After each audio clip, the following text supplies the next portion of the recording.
আচ্ছা, কখনো একই রাস্তায় বারবার ঘুরেছো? মানে মনে হয়েছে কোনোদিন যে জিনিসটা তো আমার সঙ্গে আগেও ঘটে গেছে, কোথাও না কোথাও বা কোনো না কোনো সময়, বা এমনও যে জিনিসটা আমার সঙ্গে তো ঘটেই চলেছে? নমস্কার বাঙালি, আমারও আপনার কিছু সত্য ও ভৌতিক ঘটনা দিয়ে সাজানো আমাদের বিশেষ নিবেদন, প্রেত জনি। যদি এরকম তোমাদের সঙ্গে হয়ে থাকে তবে এই ঘটনাটা তোমরা অনেকে রিলেট করতে পারবে। আমি জানি যথারীতি এরকম হয় না সবার সাথে, তবুও এরকম প্রায় বলতে গেলে মানে লাখের মধ্যে হয়তো 1-2% এরকম হয়। আর সত্যি এই ঘটনাটা প্রচণ্ড পরিমাণে একটা ইউনিক টাইপের ঘটনা, একটু অলৌকিক বলবো না, বাট প্রচণ্ড ইউনিক ঘটনা একটা, আর অদ্ভুত ঘটনা। আশা করছি শুনলে তোমাদেরও মনে হবে জিনিসটা। আর একেই ভ্যাপসা গরম থেকে একটু হলেও রেহাই পাওয়া গেছে। আশেপাশে বৃষ্টি নেমে এসছে। আর এর থেকে মানে গরমকালে এর থেকে খুশির খবর আর তো সত্যি হতে পারে না। আর রাত্রির বেলা এরকম বৃষ্টি হচ্ছে, আশেপাশে ব্যাঙ, ঝিঁঝি পোকা এরকম ডাক, আর আমাদের প্রেতজনির এরকম ঘটনা। সত্যি আর কিছু চাই না। তো যাই হোক, যদি আজকের ঘটনাটা ভালো লেগে থাকে তবে কিন্তু অবশ্যই একটি লাইক এবং একটি সাবস্ক্রাইব করতে কিন্তু একদম ভুলবে না। এবং কমেন্ট করে জানিও আজকের ঘটনাটা তোমাদের কেমন লাগলো, আর বৃষ্টির দিনে বসে এরকম ঘটনা শোনার মজাটা তোমাদের কেমন লাগছে, কেমনভাবে এনজয় করছো প্লিজ কিন্তু জানিও। তাই আর বেশি সময় নষ্ট করছি না, ঘটনা পাঠে আমি রাজ। শুরু করছি আজকের 84 নম্বর এপিসোড।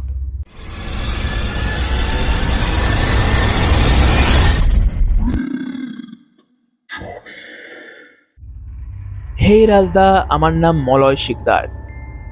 তবে কোথা থেকে ঘটনাটা লিখছি অথবা আমার সম্পূর্ণ পরিচয় আমি আজকে সত্যি দিতে পারবো না, কিছু ব্যক্তিগত কারণে। তাই একটাই কথা বলবো, যেমনভাবে ঘটনাগুলো তুমি বলছো, যেমনভাবে আমাদের কাছে তুমি ঘটনা পরিবেশন করছো, আমার সত্যিই খুব ভালো লাগছে। চ্যানেলটা অনেকদিন ধরেই আমি খুঁজছিলাম, তবে কদিন আগেই চ্যানেলটা খুঁজে পাওয়া যাচ্ছিল না। তবে তোমার অন্য একটি চ্যানেলে আপডেট দেখে বুঝলাম চ্যানেলটা ডিলিট হয়ে গিয়েছিল, তবে ফেরত এসছে, এটাই সত্যি ভগবানকে অনেক অনেক ধন্যবাদ। এইভাবে এগিয়ে যাও, আরও ভালো ভালো ঘটনা আমাদেরকে দাও, সত্যিই আমাদের খুবই ভালো লাগে। আর যদি এই ঘটনাটা তোমার ভালো লেগে থাকে তবে কিন্তু প্লিজ প্রেতজনি পরিবারের সঙ্গে শেয়ার করো, হয়তো ঘটনাটার পেছনে একটু নতুনত্ব গন্ধ তুমি পেতে পারো। 2020 ভূত চতুর্দশীর দিন মায়ের অনেক বারণ করা সত্ত্বেও মা কাজে চলে যাবার পর দুপুরবেলা খেলতে বের হই। এমনিতে দিনটা খুব একটা ভালো নয়, তাই আমি ও আমার বন্ধু ঠিক করি যে ওই দিন বেশি দূর খেলতে যাব না, সামনের ভাঙা টাওয়ারের কাছে খেলাধুলা করব। এখানে বলে রাখা ভালো, আমাদের এখানে একটা বিশাল বড় ভাঙা টাওয়ার আছে, যেটা অনেক দিন ধরে প্রায় আমার জন্মের আগে থেকে এখানে অবস্থিত। তবে সময় যত এগোয় ততই ওই টাওয়ারটা প্রকৃতিতে দখল করে। অনেকেই বলতো যে ওই টাওয়ারটা নাকি ভালো না, অনেকে নাকি আমার জন্মের আগেই ওই টাওয়ারে সুইসাইড করেছে, গলায় দড়ি দিয়েছে। এমনও হয়েছে যে মার্ডার করার পর ওখানে অনেককে ফেলে দেওয়া হয়েছে, পরে কোনো না কোনো ক্ষেত্রে তাদের বডি উদ্ধার করা হয়েছে সেইখান থেকে। তাই জায়গাটা ভীষণ ভারী একটি জায়গা। তবে তখন ছোটবেলা, কে কার কথা শোনে। আমাদের বন্ধু বান্ধবের মেন আড্ডাই ছিল ওই ভাঙা টাওয়ার। তবে ওই দিন খেলার সময় পেরিয়ে যাবার পরও মাঠে কেউ এলো না। আমি আমার বন্ধু সুজনকে জিজ্ঞাসা করি, কি রে, এই এত সময় পেরিয়ে গেল, কেউ এলো না কেন? সুজন উত্তর দেয়, এ আমিও তো তাই ভাবছি, কি হলো বলতো? খেলতে কেউ আসবে না নাকি রে? আরও কিছুক্ষণ পেরিয়ে যাবার পর আমি ও সুজন ঠিক করি যে অতক্ষণ দাঁড়িয়ে থেকে আর কোনো লাভ নেই, তার থেকে বরং ওই ভাঙা টাওয়ারের সামনের গাছগুলো থেকে পেয়ারা পাড়া যাক। এই ভাবার সঙ্গে সঙ্গে দুজনে মিলে ছুটে যাই ওই ভাঙা টাওয়ারের কাছে। তবে ভাঙা টাওয়ারের কাছে গিয়েই দেখলাম একটি অদ্ভুত দৃশ্য। দেখলাম ভাঙা টাওয়ার দিয়ে বেয়ে বেয়ে কেউ যেন টাওয়ারের ওপরের দিকে উঠছে। আমরা এই দেখে দুজনে দ্রুত ছুটে যাই টাওয়ারের কাছে। দেখলাম একজন বয়স 40-এর ভদ্রলোক, তবে অনেক চেষ্টার পরও সে টাওয়ারের ওপরে উঠতে পারছে না।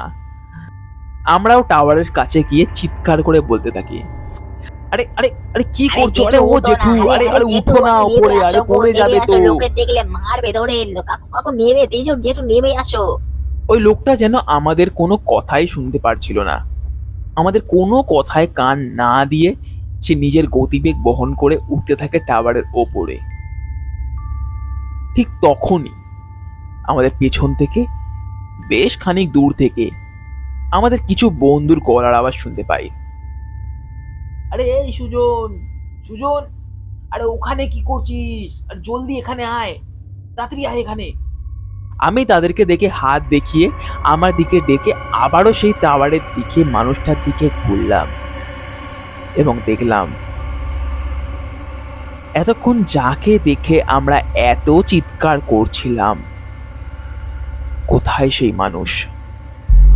সেই মানুষটার চিহ্ন মাত্র নেই। একটা অত বড় মানুষ যদি মাটিতেও পড়ে যায়, একটু হলেও তো শব্দ হবে, তবে শব্দ তো দূরে থাক, মানুষটা যেন হঠাৎ করেই হাওয়াতে মিশে গেছে। আমি ও সুজন একে অপরের দিকে তাকাতে থাকি।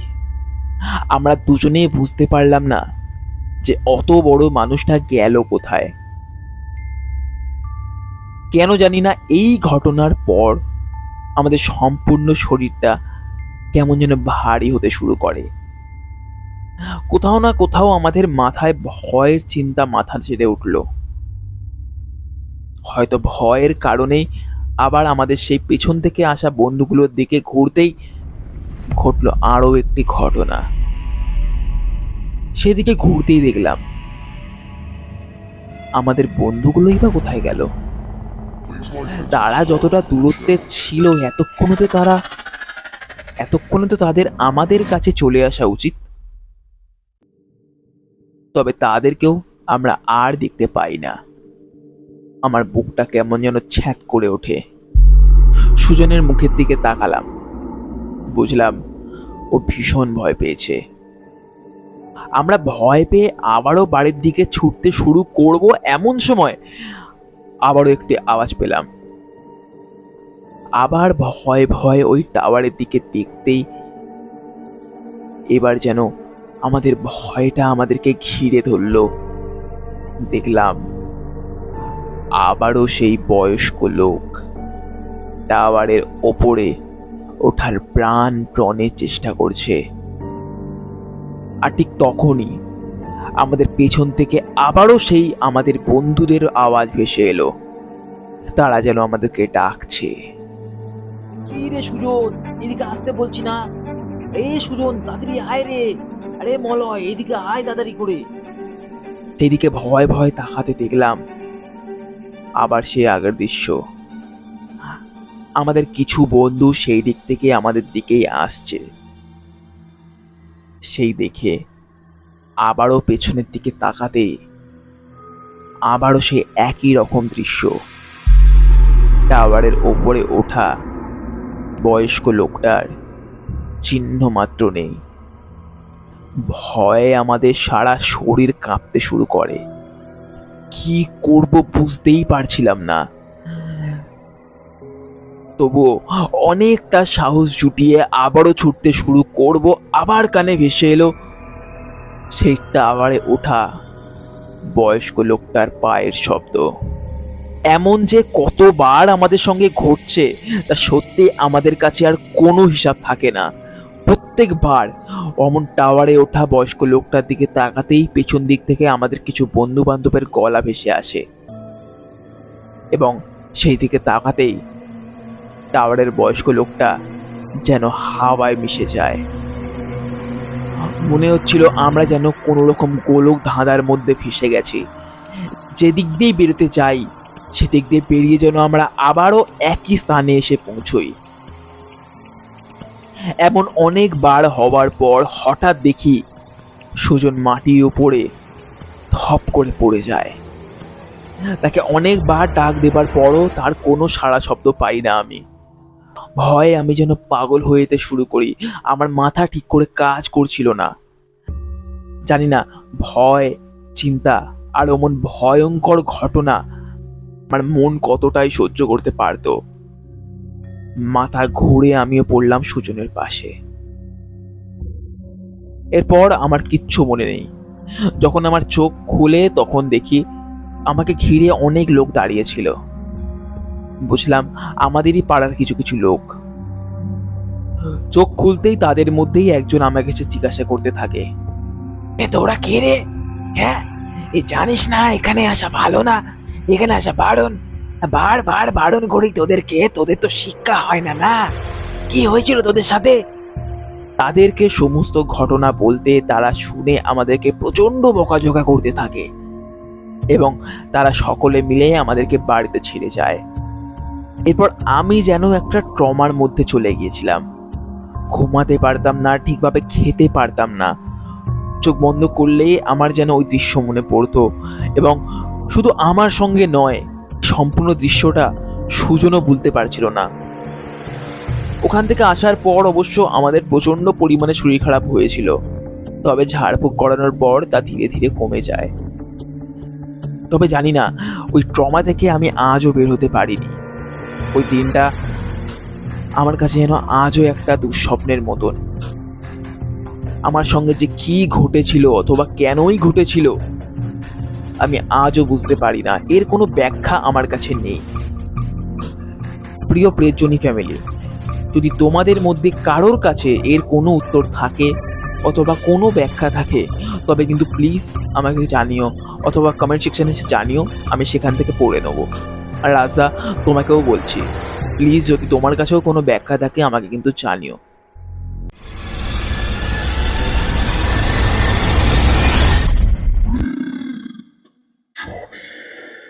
কেমন লাগলো আজকের ঘটনা? আশা করছি আজকের ঘটনা তোমাদের ভালো লেগেছে।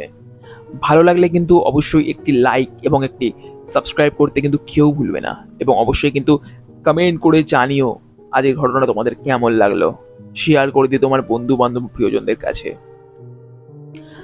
আই ডোন্ট নো, আমার কাছে যদি তুমি ব্যাখ্যা চাও, আমি সত্যিই বলছি এর ব্যাখ্যা আমার কাছে নেই। যদি অলৌকিক বলো, অবশ্যই অলৌকিক তোমাদের সঙ্গে ঘটেছে। একটা লুপের মধ্যে প্রায় তুমি ফেসে গেছিলে, কিভাবে সম্ভব এটা আই ডোন্ট নো। আর যদি আমাদের প্রিয়জনী ফ্যামিলির কাছে, তোমাদের কাছে যদি কোনো রকমের ব্যাখ্যা থাকে অথবা কোনো রকমের আর কি যদি তোমরা কিছু বলতে পারো কেন ঘটেছে, প্লিজ কিন্তু জানিও কমেন্ট সেকশনে এসে। আমাদের সত্যি জানাটা দরকার। আমারও একটা কিউরিওসিটি হচ্ছে ভেতর থেকে যে জিনিসটা কি করে হলো বা কেনই বা একটা জিনিস একটা মানুষের সঙ্গে কতবার ঘটতে পারে। মানে একটাই জিনিস, একটাই ঘটনা তোমার সঙ্গে যদি বারবার ঘটতে থাকে, একটা জিনিস ম্যাক্সিমাম একটা হয় না, আমি যতদূর জানি দেজাবু টাইপের কোনো একটা ব্যাপার, যে আমি কিছু একটা দেখছি বা কিছু একটা করছি, হঠাৎ করে মনে পড়লো যে আমি এর আগেও করেছি, এটা হয় দেজাবু। মানে এটা অনেক সায়েন্টিফিক ব্যাপার আছে, বাট এইটা কি আমি সত্যিই বলতে আমি একদমই বুঝতে পারিনি। আমার একটাই আর কি গেস করেছিলাম, যেটা হচ্ছে মলয় কোনোভাবে হয়তো কোনো লুপের মধ্যে ফেসে গেছিলো, কোনো অলৌকিকভাবেই কোনো লুপের মধ্যে ফেসে গেছিলো, বা তাকে হয়তো ওই অলৌকিক কোনো এন্টিটি তাকে লুপের মধ্যে ফাঁসিয়ে দিয়ে মারার চেষ্টা করেছিল। এইটাই আর কি আমার ব্যাখ্যাতে সম্ভব হয়েছে আমার ব্যাখ্যা দেওয়া। তা প্লিজ যদি তোমাদের কাছে যদি কোনো ব্যাখ্যা থাকে তবে কিন্তু প্লিজ জানিও। ভীষণ অদ্ভুত একটি ঘটনা, ভীষণ ভয়ের একটি ঘটনা, অবশ্যই ভয়ের, কারণ এরকম কিছু যদি আমার সঙ্গে ঘটে তো ভাই জাস্ট কিছু বলার নেই। আর আলাদাই একটা ভয়ের ঘটনা এটা। আমরা প্রত্যেকবার ঘটনা শুনি কিরকম, মানে কোনো আমার সঙ্গে কোনো ঘটনা ঘটেছে, কোনো এন্টিটিকে ঘিরে কোনো ঘটনা, কোনো ডিমনিক কিছুকে নিয়ে ঘটনা, কোনো জিনকে নিয়ে ঘটনা, বাট এটা এমন একটা ঘটনা না যেটা সবার সঙ্গে ঘটে না, হয়তো লাখের মধ্যে কারোর সঙ্গে ঘটে এরকম ঘটনা। আর সত্যি শোনা যায় না যে কেউ এরকম লুপের মধ্যে ফেসে গেছে কোনো রকম। তো সত্যি এই ঘটনাটা কিন্তু দারুণ একটি ঘটনা। তাই যদি ঘটনাটা ভালো লেগে থাকে তবে কিন্তু প্লিজ একটি শেয়ার করে দিও, লাইক করে দিও। আর তোমাদের কাছেও যদি এরকম ঘটনা থাকে তবে কিন্তু অবশ্যই আমাদেরকে আমাদের ডেসক্রিপশন বক্সে দেওয়া ইমেল আইডি অথবা ফেসবুক আইডিতে আমাদেরকে পাঠাতে পারো, এবং আমাদের হোয়াটসঅ্যাপ চ্যানেলের লিঙ্ক দেওয়া থাকবে আমাদের ডেসক্রিপশন বক্সে। সেখান থেকে তোমরা হোয়াটসঅ্যাপ চ্যানেলের সঙ্গে তোমরা জয়েন হয়ে যেতে পারো। সেখানে তোমাদের প্রিয়জনের ব্যাপারে নানান রকম আপডেটস দেওয়া থাকবে, সেখানে প্রত্যেক দিন কিছু না কিছু আপডেট আসবে সেখানে। আর তোমরা যদি চাও আমরা প্রিয়জনী ফ্যামিলিকে আরেকটু ক্লোজে আনতে পারি, আমরা একটা হোয়াটসঅ্যাপের গ্রুপ খুলতে পারি, সেখানেও তোমরা আর কি তোমাদের ঘটনা দিতে পারো, তোমাদের কোনো রকম গল্প দিতে পারো। আর যদি গল্প বা ঘটনা যদি ভালো লেগে থাকে তবে অবশ্যই কিন্তু একটা শাউট আউট থাকবে এবং তোমাদের ঘটনা শোনানো হবে প্রেজজনির অফিসিয়াল ইউটিউব চ্যানেলে।